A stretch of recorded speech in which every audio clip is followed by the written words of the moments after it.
This episode from the life of Sherlock Holmes will be transmitted to our men and women overseas by shortwave and through the worldwide facilities of the Armed Forces Radio Service.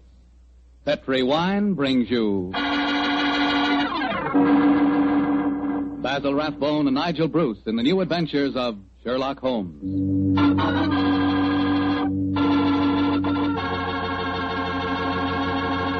The Petri family, the family that took time to bring you good wine, invites you to listen to Dr. Watson tell us about another exciting adventure he shared with his old friend, that master detective Sherlock Holmes. It began on a summer evening in 1906. I'd been for a long walk in the park, I remember, when I returned to Baker Street and entered our rooms. Holmes looked up at me with a twinkle and spoke. You look positively glowing with health, Watson. Well, I had a splendid walk, my dear fellow. You should have come with me. The park was looking particularly beautiful. Well, chap, during your absence, I've decided to write another monograph. Oh, well, what's the subject this time? Occupational liability to murder. For instance, the mortality rate is naturally high among policemen and detectives. Physicians are murdered with fair regularity, but the murder of a dentist is rare.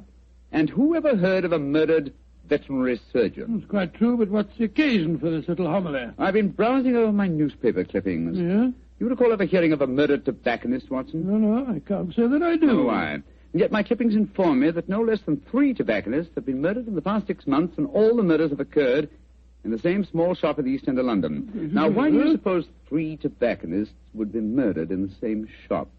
Come now, old fellow. Give me a logical solution to the problem, will you? Well, let me see. You say that the shop's in the East End? Yes. Is it near the river? As it happens, it's on the water's edge. And supposing the tobacconist shop was the headquarters of a smuggling ring. Perhaps boxes of cigars were unloaded from the dock and brought to the shop. Cigars containing pearls or opium or something. Watson, my dear fellow, you're doing splendidly. Oh, you must walk in the park more frequently. You're positively scintillating. Oh, no, you're making fun of me. I assure you I'm not. You're expecting anyone home? No, probably a visitor from Mrs. Hudson. Go on with your fascinating theory. Now, why are 3 tobacconists murdered? Well, because they know too much.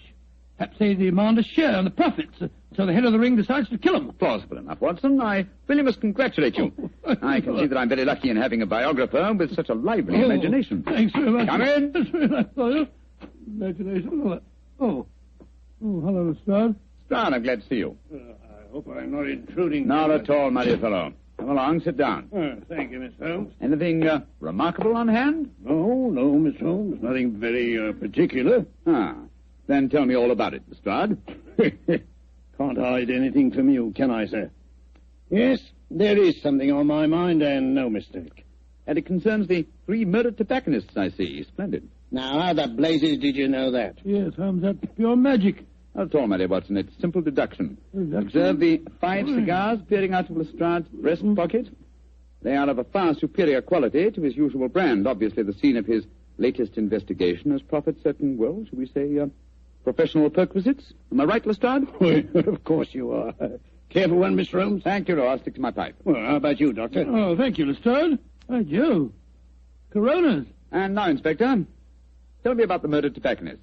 Well, how much do you know about the case, sir? Just what I've read in the papers. Well, curiously enough, we were discussing the affair as you walked in, Lestrade. It's a strange business, gentlemen.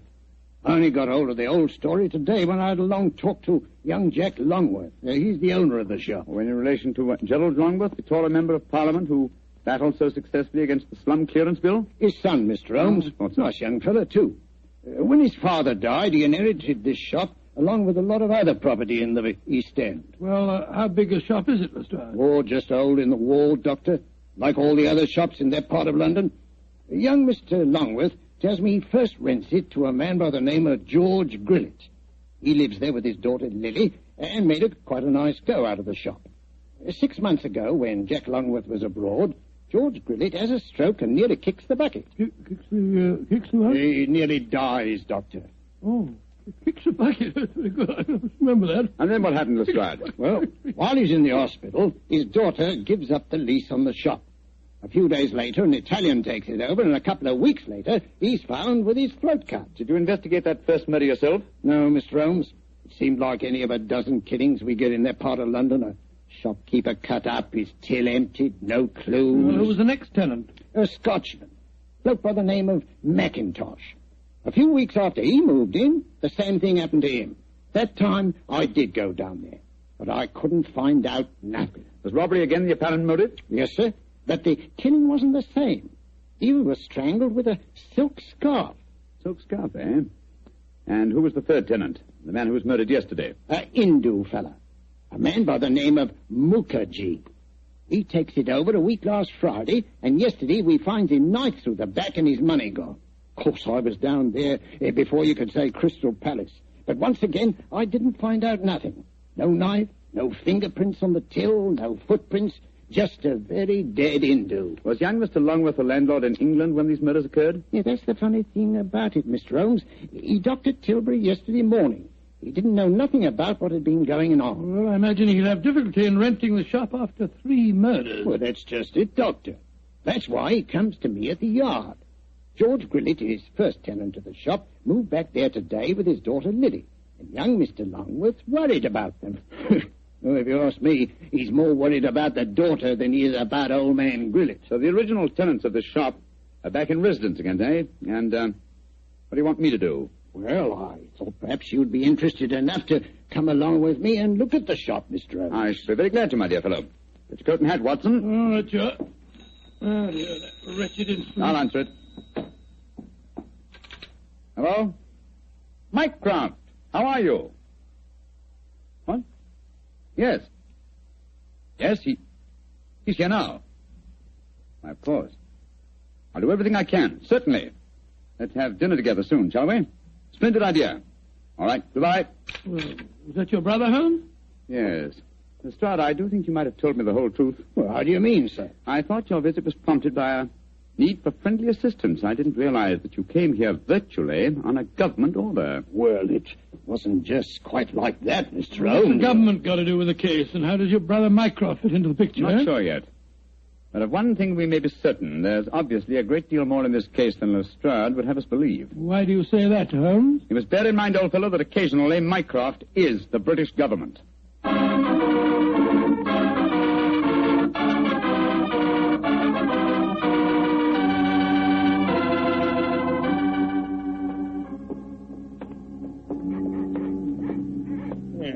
Nice part of London to take a walk in on a foggy night, ain't it, gentlemen? All our policemen work down here in pairs, you know. Yes, I don't blame them. It's a vile neighborhood. There's the shop just ahead of us, with a sign hanging out. Hello, there he is again. Oh. See that bearded Hindu skulking off around the corner there? Oh, yes.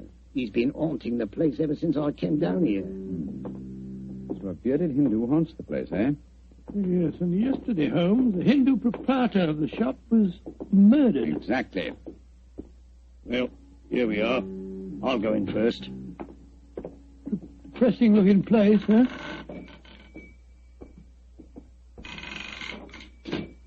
I'll be out, Gypsy. That's Lily, George Grillett's daughter. Helps him with the shop. Sorry to keep you wet. Oh, it's you, Inspector Lestrade. Yes, Miss Lily. I brought some gentlemen to see your father. This is Mr. Sherlock Holmes and Dr. Watson. Pleased to meet you, I'm How do you sure. do, Miss Grillett? How do you do, young lady? Is your dad home? No, Inspector, he won't be in till after dinner. Went down at the docks, he did, to see about some cigar shipments. Mr. Longworth's here. If you want to see him, we were just having some tea in the back room. Yes, I'd like these gentlemen to meet him. Jack, come out in the shop, Jack. What is it, Lily? Oh, Inspector Lestrade. And this must be Mr. Sherlock Holmes and Dr. Watson, I'm sure. How do you do, sir? How are you, Mr. Longworth? I'm very glad the inspector was able to persuade you to come down here, Mr. Holmes. I'm dreadfully worried about this business, particularly since Lily's father insisted on coming back here. I'm afraid they're in great danger, but I can't make Mr. Grillett see it. Young lady, I wonder if I might ask you a few questions. Well, of course, Mr. Holmes. Before your father had his stroke, did you receive any threats concerning his occupancy of the shop? Well, if he did, he never told me about him. But it wouldn't surprise me. I often told him his biggest enemy is himself. If you know what I mean. Yes, I think I do, Miss Grillett. When your father had his illness, who decided to give up the lease on the shop? I did. No money was coming in, and, well, it looked like Dad might be an invalid for life. Of course, I couldn't run the shop by myself. Anyhow, I never did like this part of London. It wasn't the right business for Father. What was his reaction when you told him to given up the lease? Oh, he was awful angry with me. Said I'd no right to do it without asking him. By the way, we saw that bearded Hindu again as we walked up just now. He's been hanging around ever since we came back here, Inspector. Well, has he actually come into the shop, Miss Grillet? No, but he keeps walking by and looking in the window. I'm sure if we both went into the back room or left the shop for a little while, well, he'd come right in. Then I suggest we give him the opportunity he's seeking. Miss Grillet, I wonder if you and Mr. Longworth would mind leaving the shop for a while. Of course not, Mr. Holmes. Make your departure rather ostentatious, shall we say, so that he can't help noticing it. Give us half an hour or so and then come back. Perhaps you wouldn't mind going with them, Lestrade. But, Mr. Holmes, this is my case. I know, but in a situation like this, Watson and I work much better alone. We may have to go a little outside the law, and your presence might embarrass us. You'd never think I was a detective, too, would you? Very well, We'll be back in Mr. half an hour.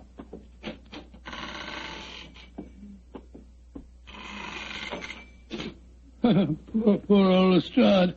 He gets very touchy as the years roll by. I blame him. I'm leaving him completely in the dark. Come on, Watson. Behind the counter. No, my dear fellow. Not under it, old chap. We lift the flap.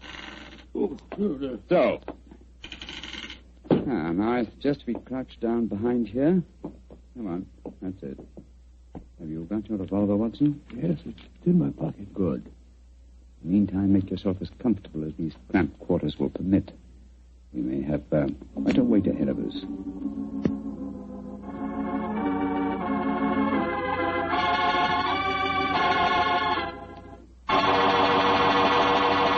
Look, Holmes.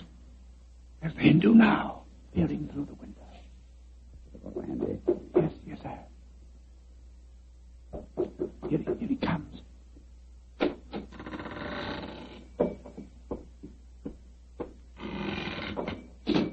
All right, Watson. Put your hands up. I got you covered with this revolver. Now, my man, what are you doing here? Who are you? Never mind who I am. Just answer my question. I do not speak very good English. तुम हिंदुस्तानी बात बोल नहीं सकता?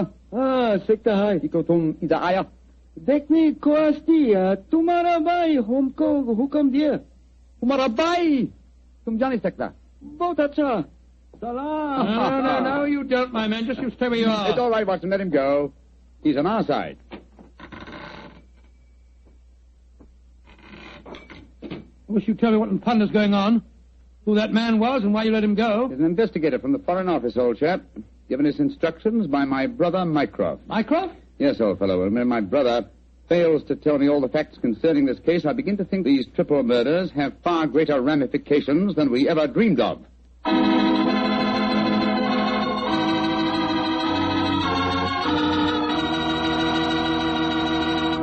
Dr. Watson's story will continue in just a second. Just about time enough for me to mention that any meal becomes a better meal when you serve it with Petri wine. And say, you'll find that Petri California Burgundy and Petri California Sauterne are just made to go with food. That Petri Burgundy is a rich red wine that's bosom pals with any meat or meat dish. Boy, what a flavor. And that Petri Sauterne is the delicate white wine that's just perfect with chicken or with fish. Yes, sir, with food, you just can't beat a good Petri wine.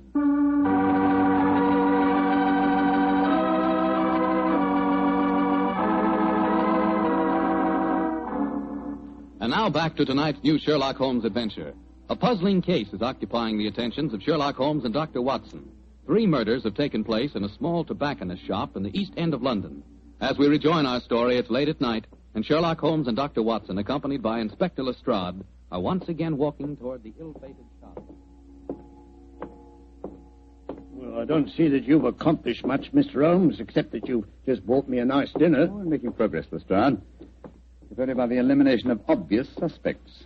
But there's a pattern to this case that should give us a clue. Well, how do you mean, Holmes? My dear fellow, consider the obvious motive of these murders, and particularly observe the results they've obtained. Well, the motive was the same in all 3 killings, robbery. Oh, no, Lestrade. Don't let the theft of a few pounds from the till blind you to the real motive. Look. Here's Miss Grillet now. She's coming out of the shop. Good evening, Miss Grillet. Hello, Mr. Holmes. Is your father home yet? Yes, he is, Mr. Holmes. Well, I can't tell you how anxious I am for you to talk to him.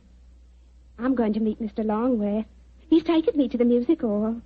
I should be home just after 10. I hope you'll be able to stay with Dad until then. Well, don't you worry, Miss Grillet. We'll keep an eye on him. Oh, thanks ever so much. Mr. Holmes. Yes, Miss Grillet? Please don't go into our rooms in the back, will you? I've left things in a frightful mess. I quite understand, Miss Grillet. Well, ta-ta all. See you later. Let's go into the shop.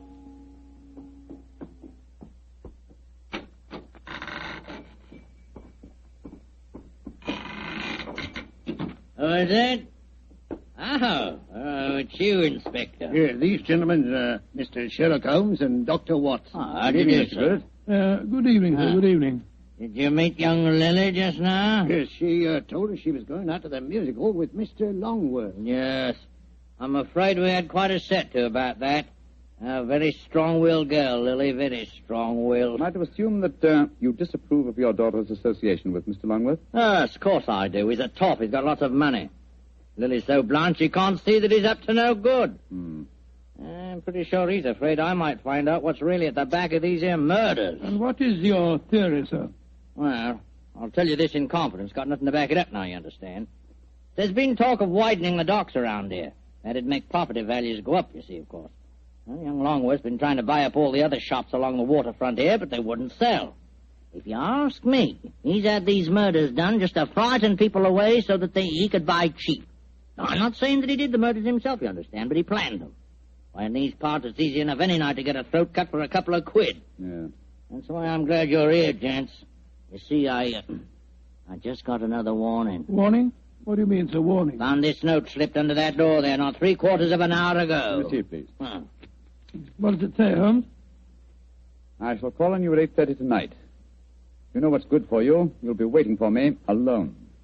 If you try any funny tricks, you'll go where I sent the rest of them. Well, that's obviously from the killer. Possibly. What's the time now? Look, it's 8:20. I was hoping you gentlemen would wait in our rooms back of the shop. You can hear what's going on in here, and if he tries any rough stuff, you can pop in and nab him. Just what I was about to suggest myself, Mr. Grillet. Either way, will you? Oh, yes. Just step behind the counter, gents. Now, through here. Here we are. Ain't exactly Buckingham Palace back here, but you can make yourselves comfortable, can't you, gents? Oh, don't you worry about us, Grillet. Oh, I better turn out the gas. If this bloke spots a light under the door in here, he might smell a rat. Now, there we are. Now, as soon as I see him coming in the shop, I'll knock twice on the door, like this. And that'll give you the signal that he's here. Is that right? Right, you are, Grillet. All right, now keep your ears open, gents. I may need your help. Where are you, Holmes? I can't see a thing. Over here, Watson. You know, I've got another theory why Jack Longworth might be at the back of all this. You listening, Holmes? Yes, I'm listening, old fellow. What is your theory? Longworth knows that Grillet doesn't approve of his having anything to do with Lily. So when he goes abroad, he leaves instructions to murder the tobacconist. The assassins don't know about Grillet having a stroke, of course, so they keep murdering the wrong fellow. Well, that makes very good sense, Doctor. What do you say, Mr. Holmes? Holmes? Holmes? Where are you? Oh, bless my soul, he's disappeared. No, I haven't. I was just exploring. Shh. The signal. There goes the front door. Somebody's come in.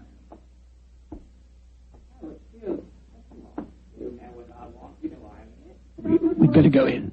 Right, Watson, listen.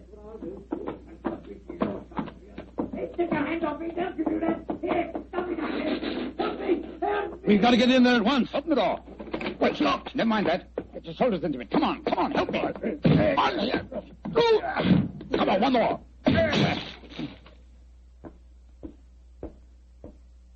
Poor devil. He's been slashed with a knife. Grillet! Grillet! What, the killer got away? I'm going No, Lestrade, conserve your energy. Your murderer lies there. But that's Grillet. Of course it is. Search his pockets, Watson. I think you'll find a blood-stained knife. Let's have a look. Good Lord. He has a razor in his pocket. It's covered with blood. You mean to say that he slashed himself? Slip the handcuffs on him, Lestrade. While he's still play-acting, he may be more difficult to handle when he realizes the game's up. Take your hands off of me. Come on, quick. Come on, yes. Hey. Come on. Very neat, Lestrade. Yeah. Well, now that I've knocked a wounded man out cold, perhaps you'll tell me what's going on, Mr. Holmes. Yes, I'm completely in the dark, too. Oh, it's very simple, really. Willett has just staged a fake attack on himself. Fool us into believing that someone else is the murderer. Yeah, but the threatening note he received... Composed by himself for the occasion. Yes, but we heard voices. We heard the shop door open. We heard Grillett talking to himself. And as for the shop door, that's how he gave himself away. Well, how do you mean, Mr. Holmes? Whenever the shop door opens, there's a bell that jangles. You will notice... So, Yeah, that's right, there is. there was no bell jangle when we were in the back room. Grillett got us in there, locked the door on us unobtrusively, and staged his little drama. Yes, but we heard the door creak open and close, Mr. Holmes. The creak of this flap in the counter would sound exactly the same, my dear fellow. Now listen. Yes, but why, Holmes? How did you spot that Grillett was a man? It was obvious from the beginning that since nothing had changed about the shop except the ownership, that the attackers were directed against any tobacconist who was not Grillett himself. Of course, his daughter, Lily, obviously knew what was going on. Well, I don't see how you figured that one out, Mr. Holmes. Every remark that she made showed that although she loved her father, she knew his failings. In any case, she gave me the final clue. Well, what clue was that? In very pointedly asking me not to go into the back room of the shop. Of course, she meant the reverse of what she said. I followed her advice when you were explaining your theory to Lestrade. Well, what did you find, Mr. Holmes? Miss Grillett had obligingly left a secret door open, a door leading to a passageway that seemed to go down to the waterfront. We'll examine it more thoroughly in a minute. Yes, but I still don't understand Grillett's motive, Holmes. Neither do I, old chap. No, I suspect that from the interest of the Foreign Office in the case, this shop has been the headquarters of an espionage ring. I'm afraid the final answer to that question will have to be given by someone else. Oh, who, Holmes? By my elder brother, Mycroft. Humiliating, isn't it, Watson?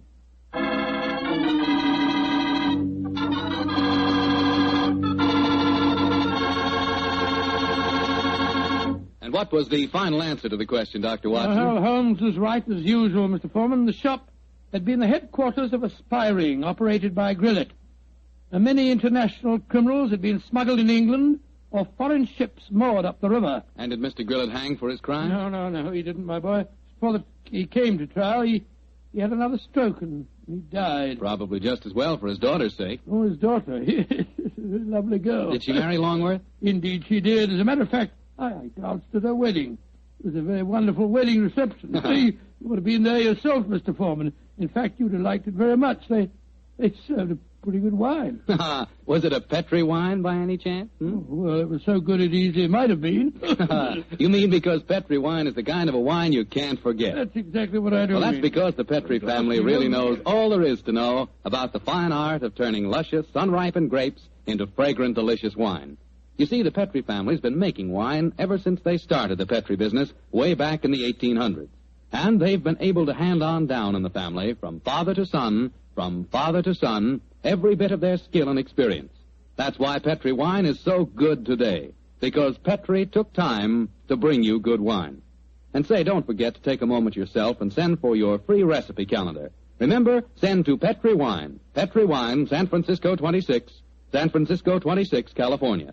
This offer is intended to apply only in those states and other localities where its acceptance is permissible by law and regulation. And now, Doctor, do you feel like giving us a hint about next week's story? Yes, I do. Next week, Mr. Foreman, I'm going to tell you a strange adventure that happened to Holmes and me in the West End of London. It concerns the death of a famous actor who was portraying the part of an equally famous man, Sherlock Holmes. Thank you, Doctor. See you next week. And say, from the news we've had so far today, maybe by next week at this time we'll hear some really good news from Europe. I certainly hope so, Mr. Foreman. But let us remember the war won't be over when Germany quits. We've still got to lick Japan. That's going to take a long time. So instead of celebrating when VE Day comes along, let's just strengthen our resolve to support the war more than ever here at home. Keep that war job. Don't leave it till you're released. Keep on buying more and more and more war bonds and keep them. Don't turn them in. Help all you can with all home front activities and observe all our wartime regulations such as price ceilings. That's the real way to celebrate a victory in Europe, by working harder to end the war in the Pacific.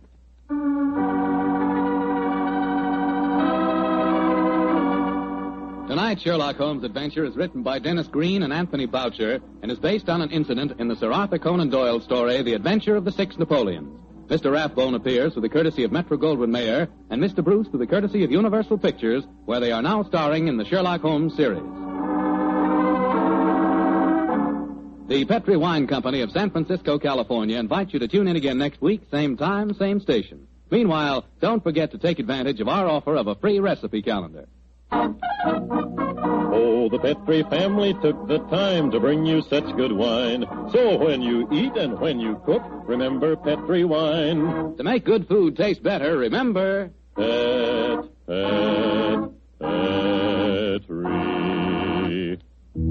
wine.